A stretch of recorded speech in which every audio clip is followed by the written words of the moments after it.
शेतकऱ्यांसाठी आनंदाची बातमी। आज बैठकीमध्ये मोठा निर्णय। आजपासून आम्ही पीक विमा वाटप सुरू केलेलं आहे।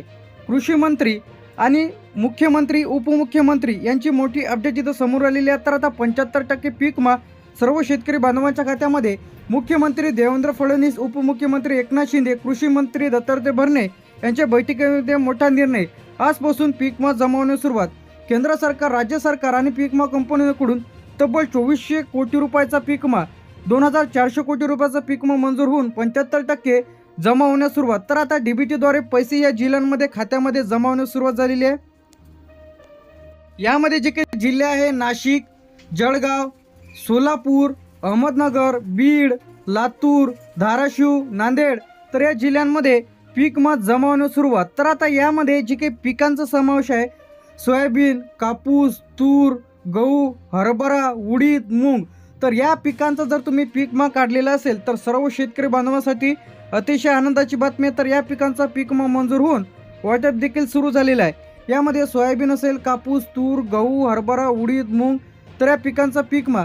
तर आता पीक विमाचा जो काही रक्कम आहे ते आता कोणाला मिळत आहे? ज्या शेतकरी बांधवांनी पीक विमा भरलेला आहे, क्रॉप इन्शुरन्स केलेला आहे, ई पीक पाहणी केलेली आहे, योग्य अर्ज भरलेला आहे, ई KYC पूर्ण आहे, ज्यांनी ई पीक पाहणी केलेली आहे, पीक विम्याच्या यादीमध्ये त्यांचं नाव आहे, ज्यांचा क्लेम मंजूर झालेला, तर असं सर्व शेतकरी बांधवांना जे काही पीक विमा जे काही 2400 कोटी रुपयाचा इथं मंजूर झालेला आहे। तर आता यामध्ये कोल्हापूरमध्ये 90 कोटी रुपये मंजूर होऊन वाटप सुरुवात झालेली आहे। काय झालेलं वाटप इथं सुरू झालेलं आहे। तर यानंतर इथे आपलं सांगलीमध्ये 110 कोटी रुपये, सातारामध्ये 120 कोटी रुपये, पुणेमध्ये 180 कोटी रुपये। आता पेंडिंग जिल्हे कोणते आहेत ते सुद्धा आपण इथं पाहणार आहे। कोल्हापूरमध्ये 160 कोटी रुपये, नाशिकमध्ये 200 कोटी रुपये, जळगावमध्ये 220 कोटी रुपये, धुळेमध्ये 90 कोटी रुपये, नंदुरबारमध्ये 70 कोटी रुपये।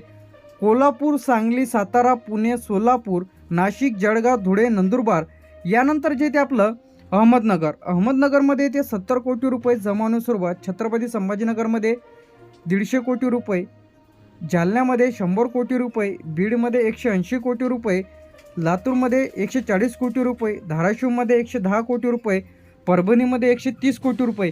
तर आता जळगाव, धुळे, नंदुरबार, अहमदनगर, छत्रपती संभाजीनगर, जालना, बीड, लातूर, धाराशिव, परभणी या जिल्ह्यांमध्ये पीक विमा शेतकरी बांधवांच्या खात्यात येत आहेत। यानंतर जे ते आपलं नांदेडमध्ये 160 कोटी रुपये, हिंगोलीमध्ये 80 कोटी रुपये, मुंबई शहरमध्ये 5 कोटी, मुंबई शहर उपनगरमध्ये 5 कोटी, त्यानंतर इथे ठाण्यामध्ये 20 कोटी, पालघरमध्ये 25 कोटी, रायगडमध्ये 30 कोटी, रत्नागिरीमध्ये 40 कोटी, सिंधुदुर्गमध्ये 35 कोटी, नागपूरमध्ये 40 कोटी,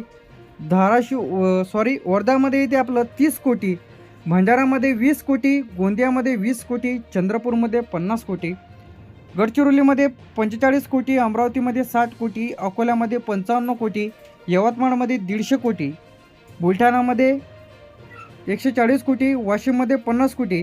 तर आता केंद्र सरकार, राज्य सरकार आणि पीक विमा कंपनीकडून जे काही पीक विमा वाटप इथं सुरू झालेलं आहे, देवेंद्र फडणवीस, एकनाथ शिंदे आणि कृषी मंत्री यांची मोठी बैठकीमध्ये निर्णय घेण्यात आलेला आहे वाटप।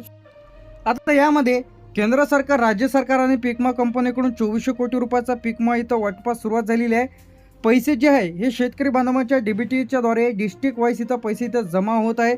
असं नाही की सर्व जिल्ह्यात एकाच वेळेस पैसे इथे येतील, टप्प्याटप्प्याने 5 ते 10 दिवस पैसे जमा होण्याकरिता इथे लागू शकते। ज्यांना कोणाला पीक विमा आलेला नसेल तर अशांनी पीक विमा कंपनीला लेखी अर्ज द्या, तलाठीला भेटा, ई पीक पाहणी केली की नाही चेक करा आणि 1447 तर 1447 तर या हेल्पलाईन नंबरवरती कॉल करून तुम्ही पिकांची तक्रार करा की आम्हाला पीक विमा इथं आलेला नाही। तर अशांसाठी लेखी अर्ज तुम्हाला या पद्धतीने इथं लिहायचा आहे। प्रति पीक विमा कंपनी तुमचा जिल्हा लिहा, पीक विमा रक्कम न मिळाल्याबाबत अर्ज, अशा पद्धतीने इथं लिहायचं आहे महोदय। यानंतर मी खालील सही करणारा शेतकरी आपला विनंती करतो की मी चालू हंगामामधील पीक विमा योजनेअंतर्गत अर्ज केलेला होता। माझे पिकांचे नुकसान झालेले, अद्यापही माझ्या खात्यामध्ये पीक विम्याची रक्कम जमा झालेली नाही।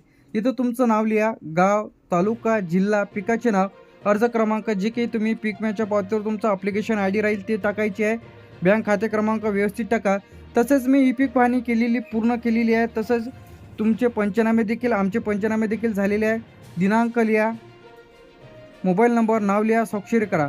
त्यासोबत तुम्हाला आवश्यक कागदपत्र इथे जोडायचे, आधार कार्डची xerox, bank passbook cheque xerox, पीक विम्याची पावती, त्याचप्रमाणे 7/12/8 डॉक्युमेंट्स तुम्हाला त्यासोबत जोडून द्यायचे आहे, जे की पीक विम्यासोबत जे की या लेखी अर्जासोबत जे की तुम्हाला पीक विमा कंपनी जे की तुमच्या तालुक्याच्या ठिकाणी राहते किंवा तुम्हाला 14447 तर यावरती कॉल करून सुद्धा तुम्ही तुमची तक्रार करू शकता की आम्हाला पीक विमा आलेला नाही, का आलेला नाही, सविस्तर माहिती तुम्हाला बघायला मिळेल. यानंतर तुमचा जो काही अर्ज क्रमांक आहे ते तुम्हाला इथे द्यायचा, मोबाईल नंबर लिहून द्यायचा. त्यासोबत अर्जासोबत तुम्हाला अतिरिक्त जे काही जर नुकसान असेल तर तुम्ही पीक नुकसानीचे फोटो त्यासोबत जोडून द्या. योग्य ते कागदपत्र तुम्हाला सविस्तर त्यासोबत द्या. आता कोणाला पीक विमा इथं येणार नाही. तुम्ही जर पीक विम्याचा फॉर्म भरलेला नसेल तर अशांना पीक विमा इथं येणार नाही. अर्जात चुकीची माहिती दिली असेल तर पीक विमा इथं येणार नाही. अर्ज रिजेक्ट झालेला असेल पीक विमा इथं येणार नाही. ई पीक पाहणी केली तर येणार नाही. पीक विम्याचा क्लेम मंजूर झालेला असेल तरीसुद्धा तुम्हाला इथं पीक विमा येणार नाही. मंजूर जर झालेला नसेल तर, पंचनामे झालेले नसेल, तक्रार जर केलेली नसेल तर इत्यादी कारणामुळे तुम्हाला पीक विमा इथं येणार नाही. लगेच तुम्ही तुमची तक्रार करा व पीक विमा वाटप आता सुरू झाले.